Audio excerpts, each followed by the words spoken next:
How's everyone going? Cody back again doing another video. Right, I promised to do this video.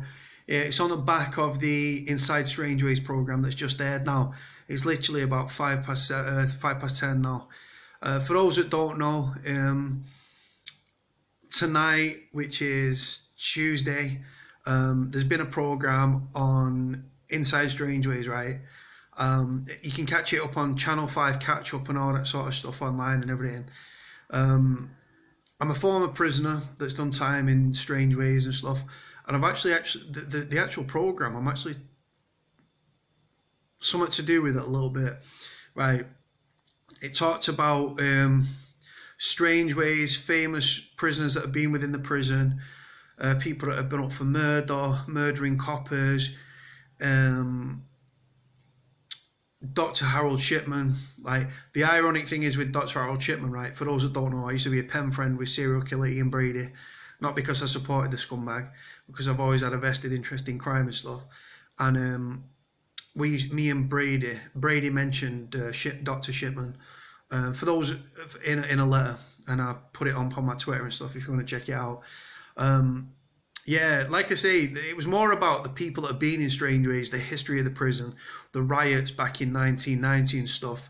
There was a journalist that was on the programme, right? He's a former inmate as well. He's getting on a bit now. He must be 70, 60, 70s, 80s, right? The last time I actually saw him was at court when I went to court for my friend Stuart Horner. For those that don't know, he's currently serving a life sentence, and back in 2016, he got up on the roof of Strangeways, broke some skylights, kicked off. But what he was doing was actually protesting at the conditions within the prison, treatment of conditioners, complaints being ignored, food, sanitation, and everything in between, guys, right? Now, like I say, there's so much that went on within this fucking program, right? It covered everything. Covered certain prisoners that have been within the prison, right?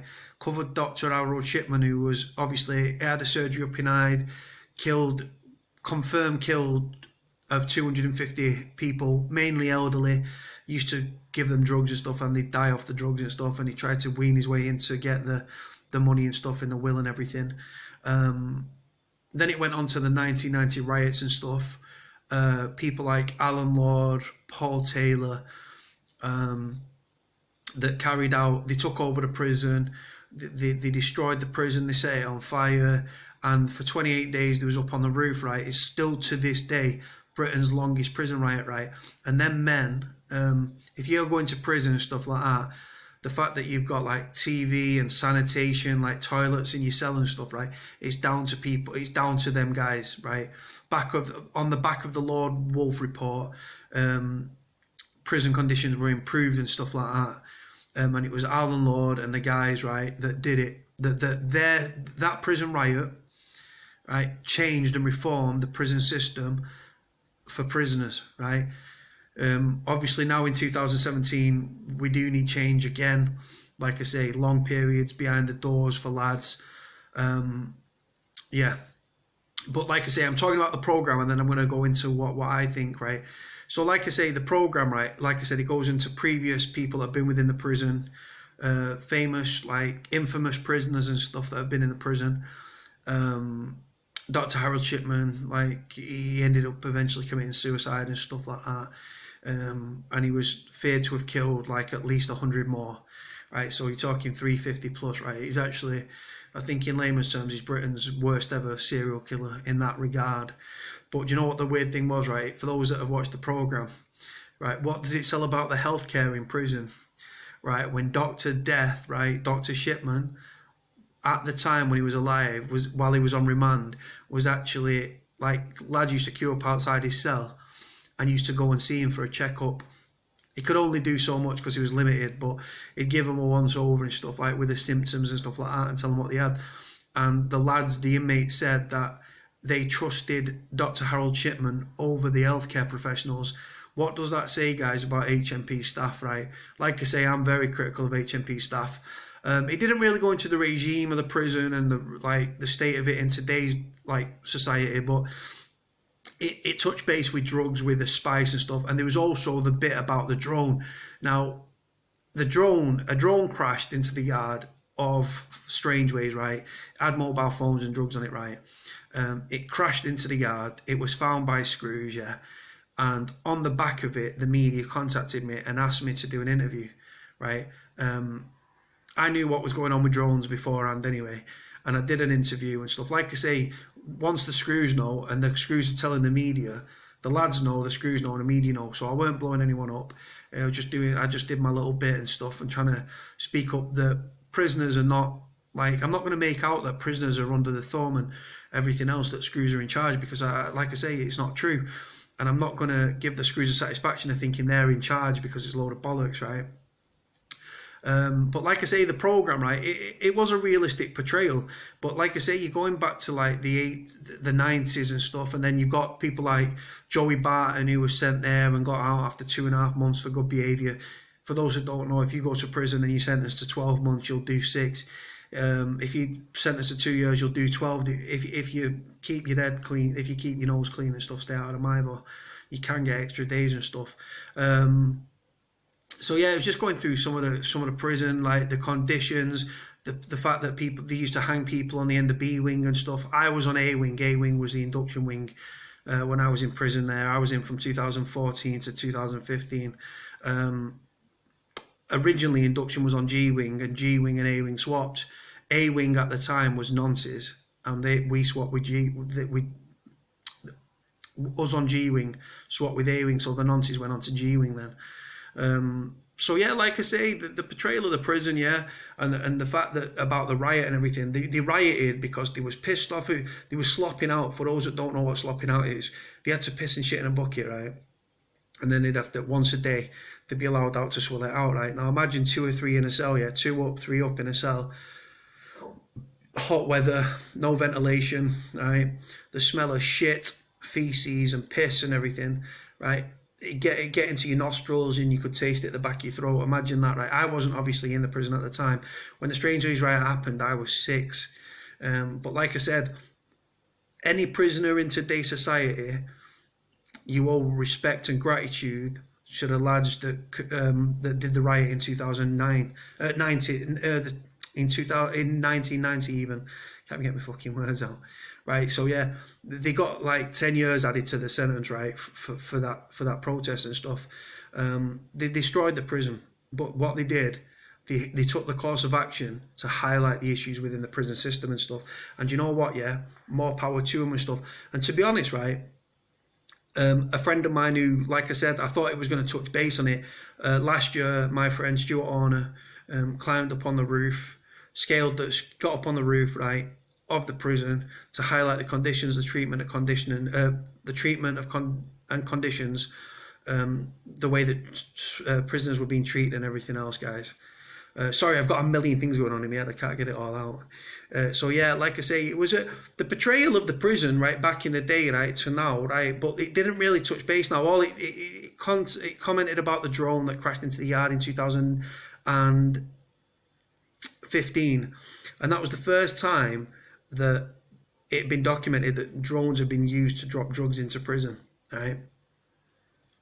And then they knew about it, and it, like, they've not done fuck all, but apparently now, 2.5 years later, they're going to challenge it, and they're trying to stop it happening and everything.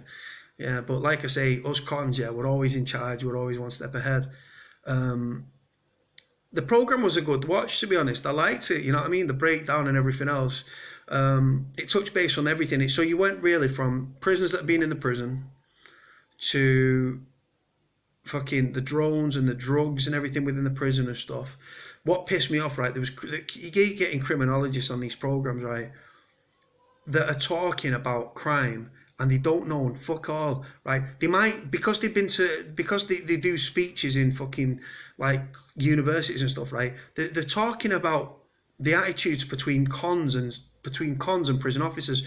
Surely that conversation, that should be a prison officer, ex-prison officer or serving, and a former prisoner, right, or a current prisoner, but they're not going to let a current prisoner speak on the issue, are they?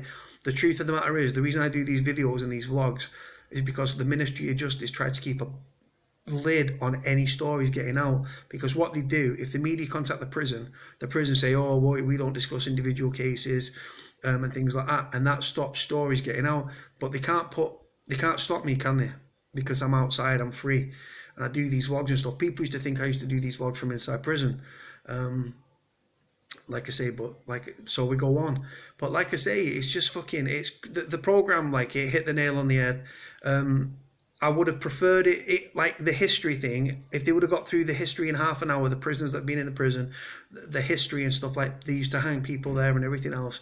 And then once it got to like halfway through the program, if they would have used it in modern terms, right, like how the prison is now, Stuart Horner's protest up on the roof and everything.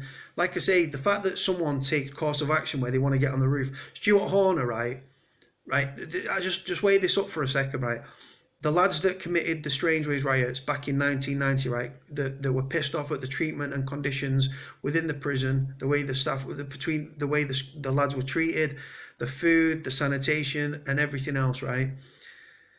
They got 10 years for destroying the prison, destroying it. They fucking destroyed it. They set it on fire. They was throwing nonces off the end of A-wing. Fucking crazy guys, right? They got 10 years for destroying the prison. Stuart Horner climbed up on the roof, right, smashed a few skylights, kicked a few cameras off, and he got 9 years. Right, it's madness. Like I say, they make scapegoats out of people, don't they, though? Right, and I don't agree with that. But like I say, the prison today, as it stands now, it's a shithole. There's no reform within the prison. Complaints, right? There's a complaint thing called Comp 1, yeah? You put it in, yeah? They get it shredded, man. They don't make it off the wing, mate. They get shredded, yeah? They don't listen to complaints, right? The food portions, right? There's a book called Scuttlers, right? And it showed the meager, tiny portions that they used to eat back in the days, yeah, in the Victorian times. It's obviously a Victorian prison. And it's actually, the portions are as bad today. Like I say, if you've not got money being sent into you on the inside, right, you're starving. I lost 2 stone in 6 weeks. 2 stone in 6 to 8 weeks, on what we call the HMP diet. That's the prison diet, because of like what they do. Yeah, like you don't even eat with everyone else. You actually eat behind your door. Like you go down. There's like a door. You go through one door. You walk across the hot plate. You get your food. You go out. There'll be some bread there. Someone will be handing you bread. The bread's been left out. Yeah, it's crispy. It's starting to crisp up and solidify, and it's like toast, man. It's got that texture to it. And the bread's cheap, shitty bread anyway. But you know what? People eat it. When you go down for your dinner, right, they give you a portion. When you walk across the hot plate, you get your dinner, but they'll give you a brew. They'll give you a brew pack, a small bag of cereal, which is like that big, right, and a milk. As soon as you go to your cell and you've had your dinner, I guarantee you most prisoners have done this. As soon as you've had your dinner, you eat your cereal that's meant for the next morning then, because you're that hungry.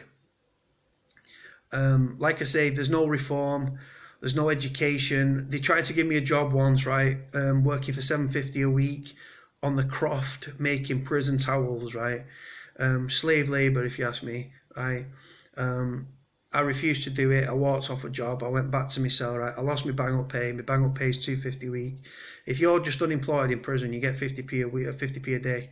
And then they take, like, if you're in a single, you take 50p off you for a TV, because it's £1 a week. So if you're in a double, they take 50p off you each. That's £1. Or if you're in a single, if you're a cleaner or you're high risk, they take £1 off you for your telly. So that was that. Then they put me on a cleaning course. And then the next day I got shipped out. Anyway, I got shipped out to Forest Bank. I kicked off like fuck. I was so used to the routine. I was regimented at Strangeways, right? It was 23-hour bang up. It was horrific. It was an horrible prison. Like I say, the prisoners were still doing a bit of this and a bit of that, right? Yeah, man. But it's just the shit. You just literally sit in your cell watching TV, and people go stir crazy looking at the same 4 walls. Right, like I say, they put me on this cleaning course. They sent me to Forest Bank. Right, when I arrived at Forest Bank, I was kicking off originally because I didn't like it. I was so used to the regime and the routine within Strangeways of pure bang up that I didn't like this association. I was like, what? And one of the SOs who was safe said to me, he said, give it a few days, you'll be all right. And I was. And then obviously on my next stretch, I ended up in Forest Bank again, and I got a job and so on and so forth. Right, but the thing is, there's a lot of lads in Strangeways, guys, that are they're just forgotten about, yeah? Like, there's no reform there. If you think leaving someone behind a door for 22, 23, 24 hours a day reforms anyone, you're wrong. People get out, they're kicking off because there's only, like, there was 3 phones, one of them worked, two of them worked, and then people, you only get, like, when you come out from exercise, right? Exercise, we get an hour, we come back in, and they say, right, straight to your doors. People run to the phone, people are fighting over the phone, people kick off over food portions, people are going stir crazy in that prison. It's like a lunatic asylum. There's so many people just climbing the walls, and it's bad to see, and people leaving the prison in body bags. There was a prisoner that was like, they restrained him, and he died after they restrained him. And they said that the use of force was sufficient to his death. Right, guys, I'm going to leave it here. I'm trying to get through everything. I probably missed bits, right, so I apologise. But, guys, I promise to do a vlog on it. I've done a vlog. If you want to know anything else, please give me a shout, and I'll be happy to answer any questions. As always, guys, like, comment, subscribe, follow me on Facebook, Twitter, and all that good stuff. Speak to you soon. Bye.